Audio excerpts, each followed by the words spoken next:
Keberadaan Harun Masiku terendus KPK, ex-caleg PDIP kini diintai, rupanya bukan di luar negeri. Komisi Pemberantasan Korupsi, KPK, mengisyaratkan kemungkinan buronan Harun Masiku berada di dalam negeri.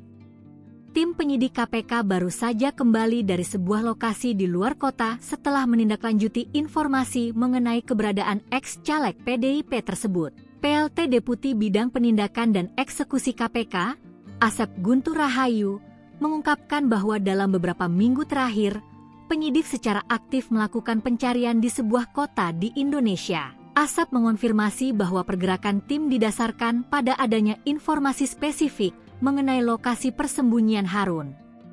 Namun, ia menolak untuk membeberkan kota yang dimaksud demi kepentingan strategi pengejaran. Langkah pencarian di dalam negeri ini menjadi perkembangan baru. Mengingat sebelumnya pada pertengahan 2023, KPK sempat mengendus keberadaan Harun Masiku hingga ke Filipina dan telah mengirimkan tim ke sana. Harun Masiku telah menjadi buron selama lebih dari 5 tahun sejak terjerat dalam operasi tangkap tangan, OTT, pada Januari 2020 terkait kasus suap pergantian antar waktu. PAW, anggota DPR RI KPK menegaskan bahwa pengejaran terhadap Harun tidak pernah berhenti. Komitmen ini terus berlanjut meskipun ada perkembangan lain dalam kasus ini, seperti pemberian amnesti kepada ex-sekjen PDIP Hasto Kristianto oleh Presiden Prabowo Subianto.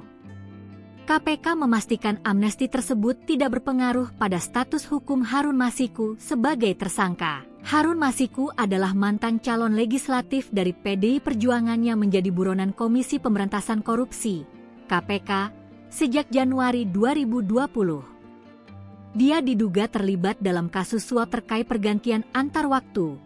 PAW, anggota DPR RI periode 2019-2024.